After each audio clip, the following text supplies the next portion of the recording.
Welcome back, it's RacerX. Today I'd like to talk a little bit about our 2019 Scat Pack Challenger. And obviously, as you can see, it's got the shaker package there. We absolutely love the car. The topic of today's video, though, is what we don't like about the car. So after 2 months or so, you know what? We found a couple of things that are less than ideal. Maybe some stuff Dodge could have done a little bit different. I want to share those things with you. If you're new to the channel, guys, please slap that subscribe button down there at the bottom. Stay tuned.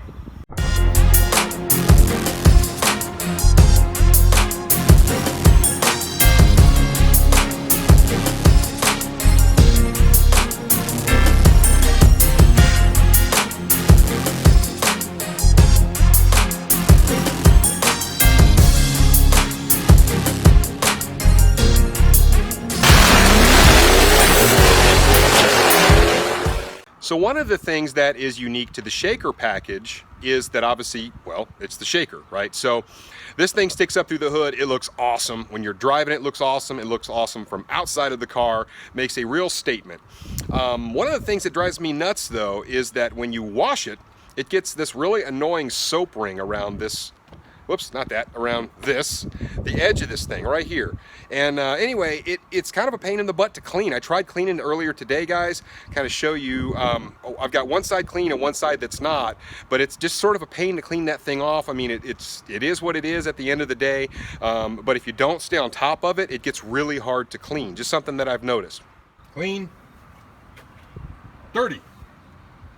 So something else worth pointing out, and it's different than in my car. Some of you may know I do drive a Hellcat Charger, but the seatbelts in this car, my wife finds really, really annoying because she says they cut her neck off.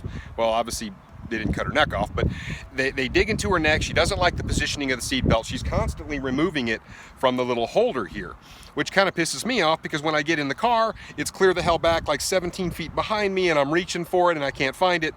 She always takes it out of this thing. So I ordered these handy dandy little seatbelt deals, little pads here. They look great and they work okay, but that's something that's kind of annoying because on the actual pillar itself, they don't move up and down like they do in the Charger. So just something to think about there. Obviously, you've got to fold the seat up to get somebody in the back of the car, and then they've got to kind of work at it to get back there. You know, it's like any two-door car, but the seat belt here, it doesn't adjust up and down so that it doesn't hurt your neck. Just something small there. Obviously, you can kind of work around that with a few little things, but something to keep in mind.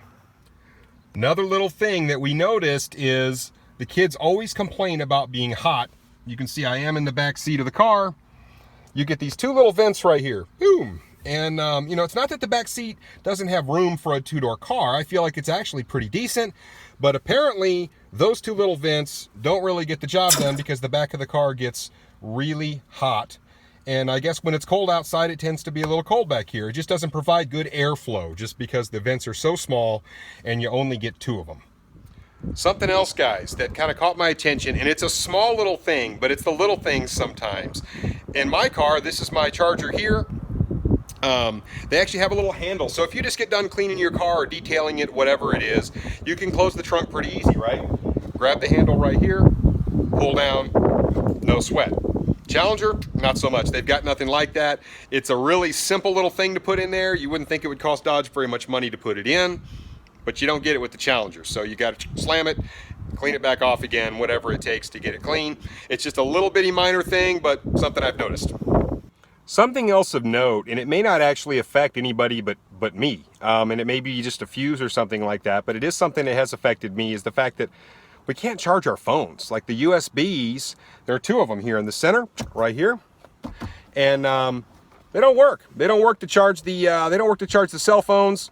They don't work for anything. So it may just be a fuse. I'm gonna go see the Dodge dealer about that, but it's been a little bit irritating because if your phone's getting ready to die, there's not much you can do because the car is not charging our phones. So we'll see if we can get that fixed.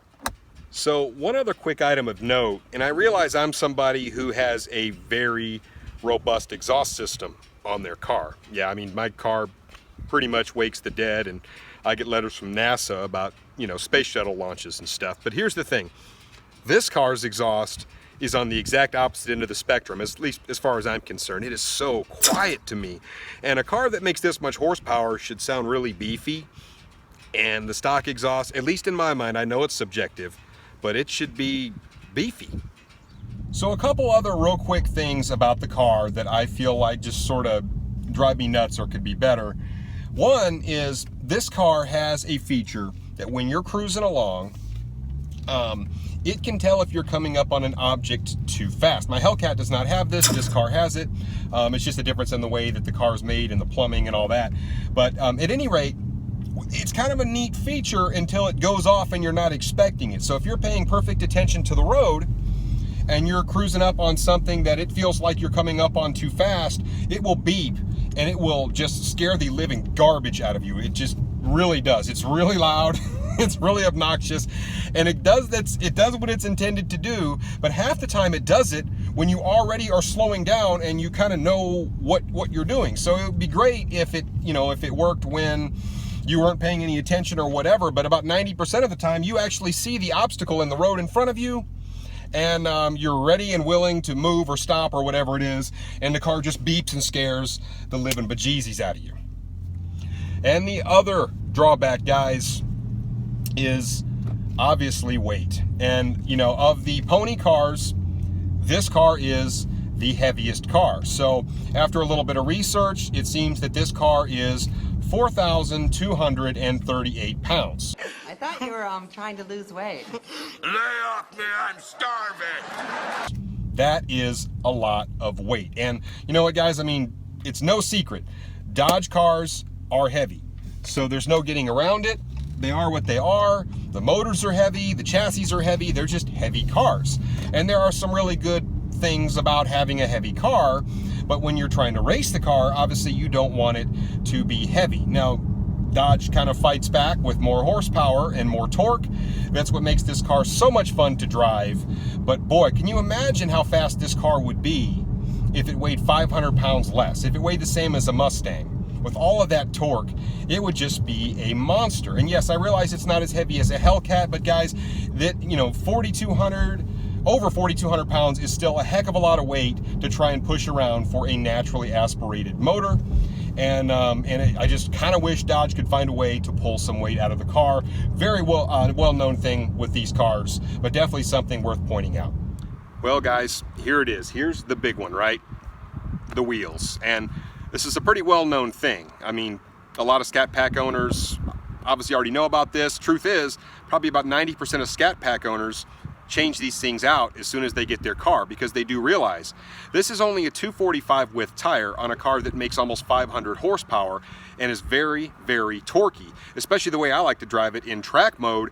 From a stop sign, you can almost not accelerate and keep the tires from spinning. So guys, that is the truth. The Scat Pack should have come with that Dynamics package, which is the Hellcat wheels and tires from the factory. I'm not real sure what Dodge was thinking when they only put a 245 on the back of this. Yes, I know it's a muscle car, guys. They should have put more meat underneath the back end of this car because it is borderline dangerous.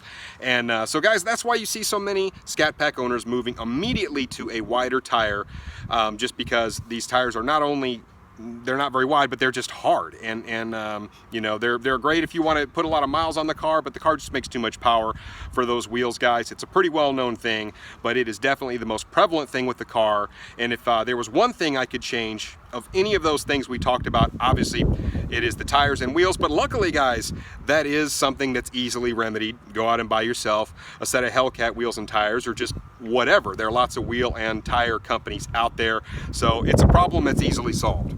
I actually want to take just a quick second and illustrate just how easy it is to blow the tires off the back of this car, and really not even work that hard to do it. So you're coming up to a stop sign, no big deal, ready to go.